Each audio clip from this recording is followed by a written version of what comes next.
What's up guys, Sean here, and in this video I'm going to unbox some knives that are in for sharpening. So let's go ahead and crack into this, see what we got.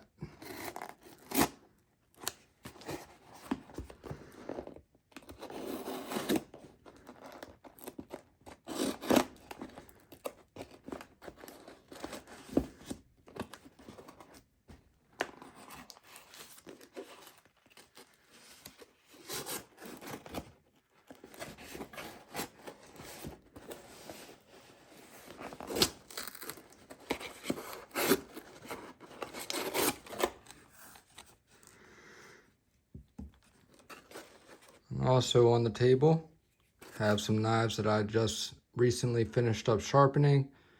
These are all my personal knives. My K390 Endura, 15 degrees per side. The Neve F400 was my final grit stone, and then I stropped on kangaroo leather with 6 and 3 micron, and then 1 micron on basswood, or gunny juice, that is 1 micron gunny juice on basswood. Cts-xhp cold steel code 4.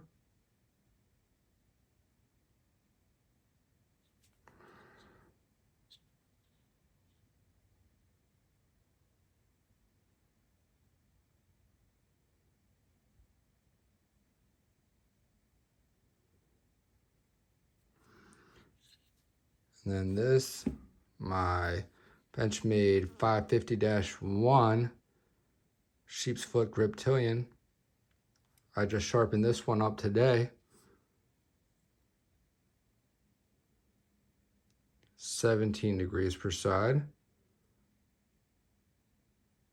Nice even bevels. The factory edge on this one was pretty even, so wasn't a ton of work. Not really any more than normal. But this edge came out beautiful. This one I stopped at F240, and then I stropped on 9, 6, 3, 1, and 0.5 micron gunny juice, and this one was all on leather. So mostly cow leather for this one.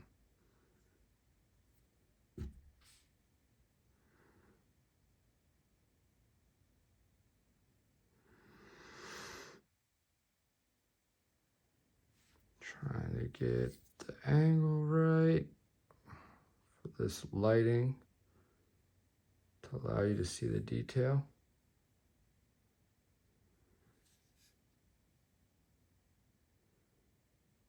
Very, very aggressive edge. This is what I would call a semi-polished edge. This is not a mirror edge, even though it is very clean looking. That is because I have a extremely clean and consistent scratch pattern from the heel all the way towards the tip.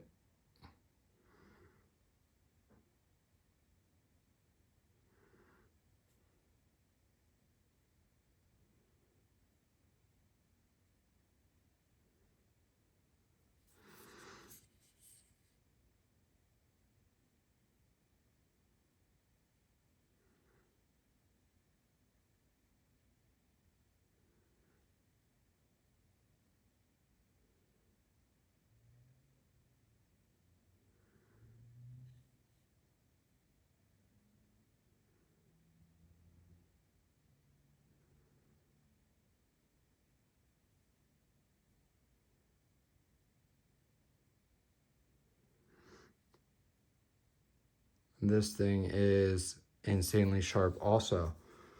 So for my personal knives, the next two to get edges are going to be these two.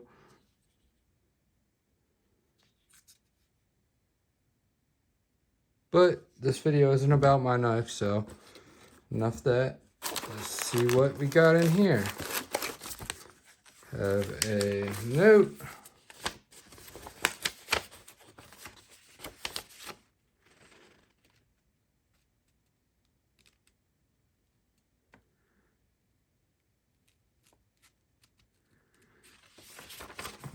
Okay.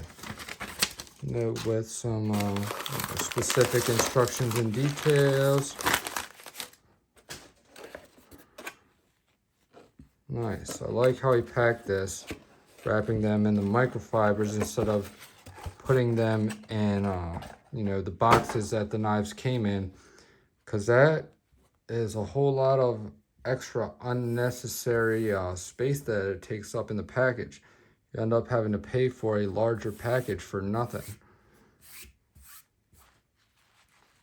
So, what do we have? Aha! That looks familiar. That is a Spyderco Endla CPM 20 CV, baby. I have the same one, except I have the DLC coated blade.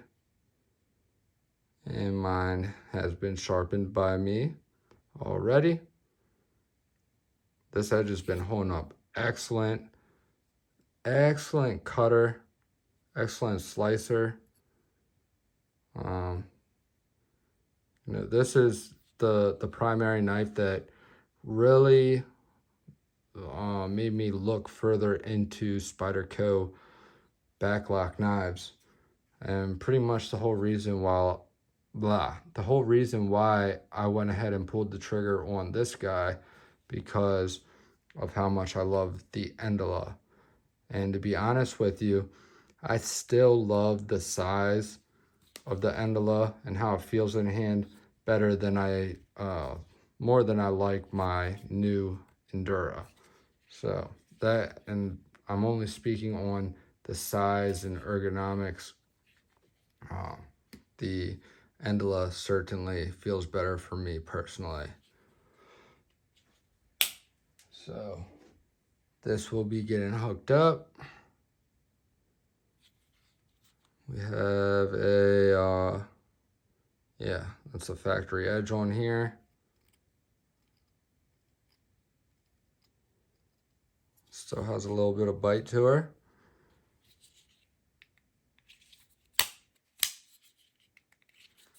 Very nice.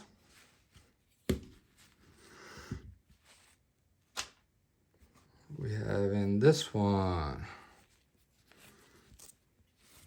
Oh, baby. Oh, snap. Now that is cool. I've been curious to, you know, what these are like with some aftermarket scales. And this is a perfect example.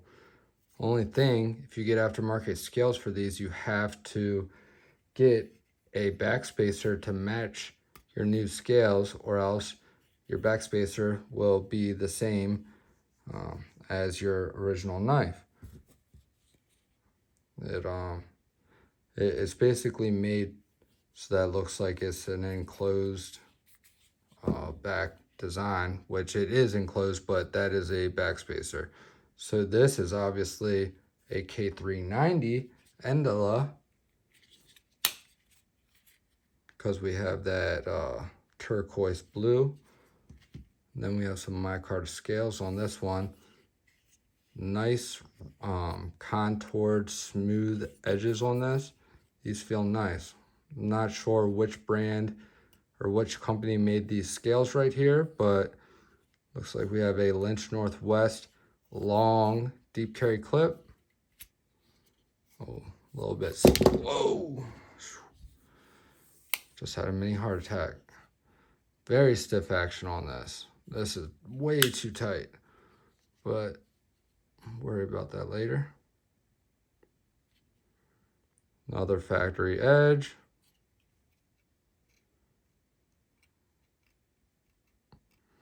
Has about the same level of bite as, I wonder if these are both brand new factory edges uncut with, because they feel pretty much identical. And that would be pretty odd considering the, you know, they were both lightly used, the K390 should still feel essentially like it's, you know, brand new out of box, super sharp. And the 20CV will start to lose a little bit of that bite.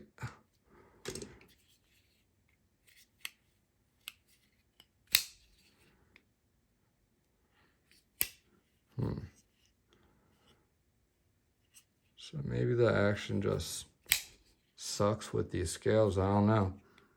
But it's not my knife, so, you know, maybe the owner likes it that way. You know, who am I to say what is right for his knife other than the edge, what I specialize in. I am a all things pointy and sharp expert. So, oh, I like that. This is a Sabenza, I believe, because the Inkosi has the 2 finger slots. Very nice. I think I actually like this more than the Inkosi, just off of initial, you know, initial couple second impression.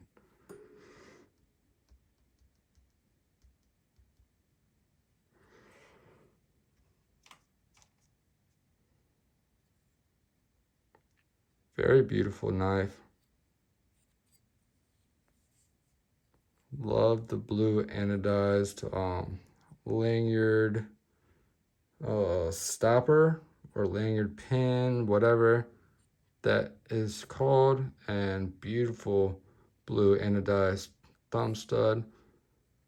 That is a factory thumb stud, I believe, because it's pointy as hell, just like the other ones that I have experienced, and some insane lock stick on this bad boy. But aside from all that, it is a very beautiful knife.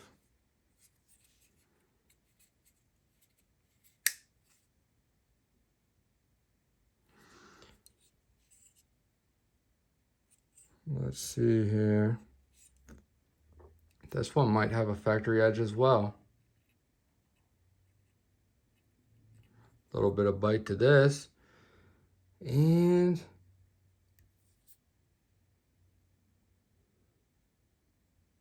doesn't look like it's been used at all. So all 3 of these might be brand new knives. So that's pretty cool. And, you know, it's an honor that I have people that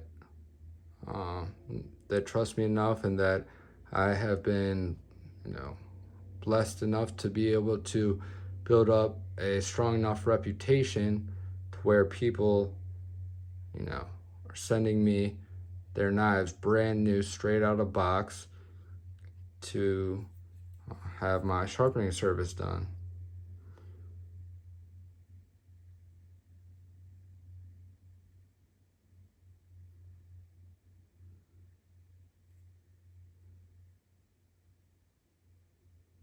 Not that I think there's anything odd about that or that it doesn't make sense, because, you know, one of my edges is going to be, it's going to be night and day difference from any factory edge, but it's something that, you know,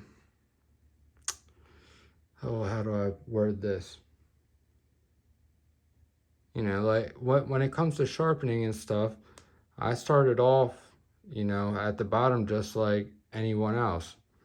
I just put in, you know, an insane amount of time and effort to, you know, get really good at it. And I continue to do that and continue to strive to improve always. So it's just, you know, sometimes I have these little moments where it can feel a little bit unreal, because, you know, I'm I'm a regular guy just like the rest of you guys are. So I do feel honored to be in this position, and I don't want anybody to think that I take it for granted, or that, you know, I have a huge ego and think that I'm, you know, above everybody else. Like, you know, I believe we're all equal under God. We just, you know, some of us excel in certain areas. Some of us have, you know, special skills that we develop.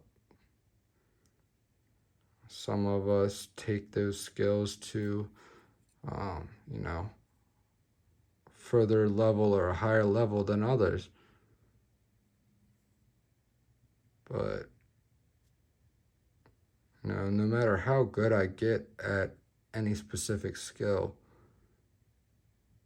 I always, you know, see people eye to eye. I'm never looking down on anyone. And I'm just, while I am, you know, ranting,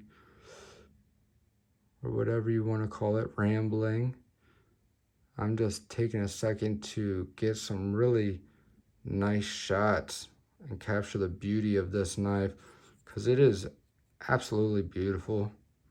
It's one thing about Chris Reeves knives, one thing about a, you know, well-made, USA-made knife. And Chris Reeves knives is one of the pioneers, you know, an industry leader, and what a lot of people would consider to be one of the gold standards. And I believe this one is in S45 VN blade steel, so I'm happy for that. Not a big fan of S35 VN, which is why I was ecstatic that I was able to get my hands on this bad boy in CTS-xhp. Why they ever stopped making these in CTS-xhp and switched to S35 VN is beyond me, because CTS-xhp is, you know, worlds better than S35 VN in all areas except for corrosion resistance, and it's damn near stainless. If you take care of your knife, keep it clean and all, you know, not something you'll have an issue with. I think I might have this lighting started, I think I'm starting to get this lighting really dialed in, because from this side of the camera screen, this is looking absolutely beautiful.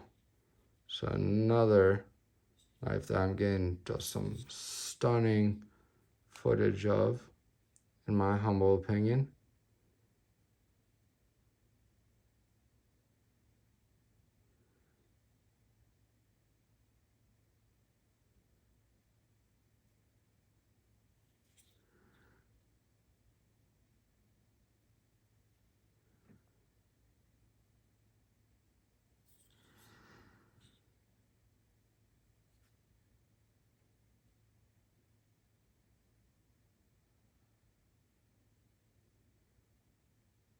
Beautiful blade grind on this.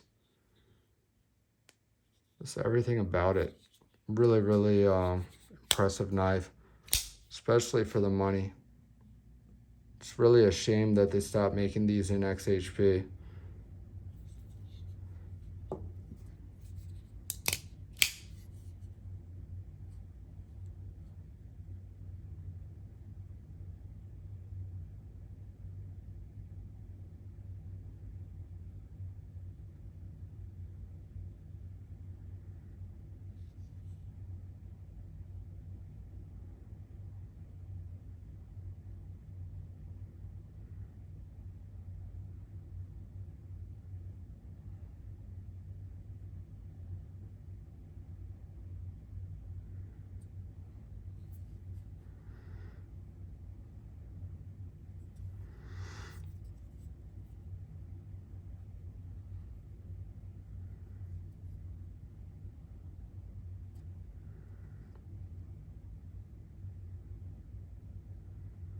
So yeah, and an update as far as the Omega springs go, for those of you who were following my post that I made about that, and for those of you who are not aware of it, I have now made about 30 different pairs of Omega springs with different gauge memory wire, and I've been testing them out one after the next in the search of which wire diameter and wire type and shape of the spring and all that stuff, just what combination altogether works best and gives a better spring tension than the factory Omega springs do. Because with this specific knife design, not with all Benchmades on Omega springs, yes, there is some issues with the Omega springs, longevity and durability, but as far as the tension and the action goes, on the majority of knives, especially like a Benchmade 940, I think the tension is adequate. I think the action is beautiful. It is only with this one that I have really found an issue. Now this has some homemade Omega springs in it right now, which are a little bit better, but I'm still testing stuff out and trying out. It takes more than one day or a couple flicks to really thoroughly test a set of Omega springs. So it is a little bit of a long process because I'm not one to make a set of springs, throw them in here and say, oh damn, this is a whole lot better, and then offer them to people and then find out a week or two later that they are now becoming weaker than the factory springs were when I decided to swap them out. So I want to make sure that whatever springs I decide to put in here are going to be consistent and reliable and long lasting and maintain the level of spring tension and not just revert back to the old tension level, or worst case scenario even become worse, because that's just a waste of time and money, and it would just be a letdown. So I'm going through all the steps of the process to in hopes of finding what wire will work best, and then if I do, I want to ensure that that spring is going to hold up and be reliable and is without a doubt 100% clearly a improvement, without any doubt whatsoever. And I must say, now that I put this edge on this bad boy today, this knife is that much more appealing. This is a model that has always caught my eye, and I kind of always wanted one. So I am glad that I picked this thing up a couple weeks ago.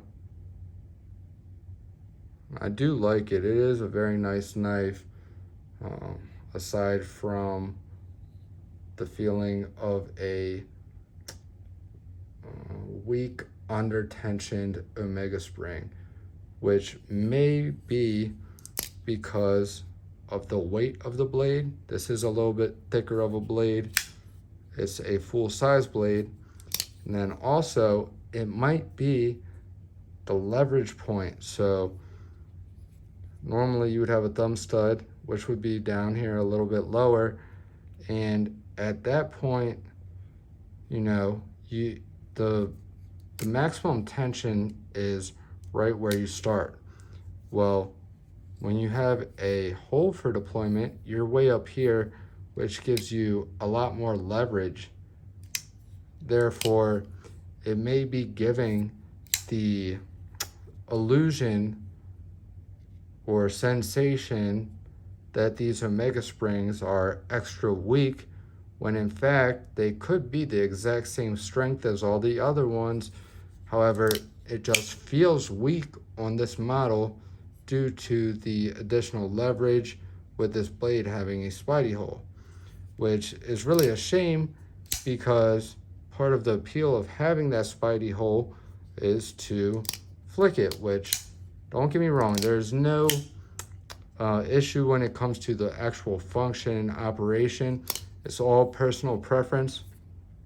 And for me, I like a stiffer detent or a stiffer spring that you can really just, you know, rocket it out there. Well, with this spring being so weak, it's really not very satisfying to flick it, because it's almost like you're trying to throw a feather across the room, you know? It's like you're putting all that muscle into it, and you want it to, you know, you want it to fly out, and you want to really, you know, thwack. And because of that weak spring, it kind of absorbs all that speed and energy, and, you know, from your finger, it just gets absorbed and lost, and doesn't transfer in a way that it feels like you're getting a good solid flick on it and a good solid thwack. With, you know, some practice and all, you can get it somewhat decent, but I mean, thumb flick is really the only one that I can get to where it's satisfying, which is kind of a bummer to me. But I didn't buy this knife only to flick it, but, you know, it's just one of those things. It would be nice if the action was a little bit better. But all in all, I mean, the ergonomics on this thing are absolutely killer. It carries really well. And now that it has my signature edge on it, I believe this thing is gonna cut like a beast also. So can't say for sure just yet, because I literally just finished up with this one. So haven't put it through you know, any use yet since I've put this edge on it, but I will definitely keep you guys updated on it. And you know, I did do some cutting with this, processed a couple boxes, and good Lord Almighty, this thing is an absolute monster. It is a cardboard destroyer. This thing glides through cardboard like, you know, zero resistance. It's really quite remarkable. And right behind it, almost at the same level, is this guy right here. This thing goes through absolutely beautifully. And on this Code 4, we have a nice hollow grind. The Endura is a full flat grind, but it's still, you know, nice thin blade stock. Comes down decently thin behind the edge, and then with my signature edge sharpened at 15 degrees per side, I mean, this thing really has, you know, there's not too much that can stop it or, you know, put up a fight against it. It's just going to glide right through. So that's one of the best things about a nice, insanely sharp, well done edge, is the satisfaction of cutting with that knife. It is like it becomes an entire different knife. It's a completely different experience, and it makes that experience with the knife so much better. So, you know, if there's a knife that you really love and you know, you're just starting to get a little bit bored with it or something, you feel like you need to get that spark back, you know, hit me up about sharpening and we can discuss, you know, pricing and all that stuff, and I can reignite that spark and that love for you for that knife and essentially turn it into a completely new animal. So anyways, that's gonna wrap it up for this one, guys. Hope you all enjoyed it. I love you guys. Jesus loves you. Stay tuned, and I'll see you guys in the next one. Peace.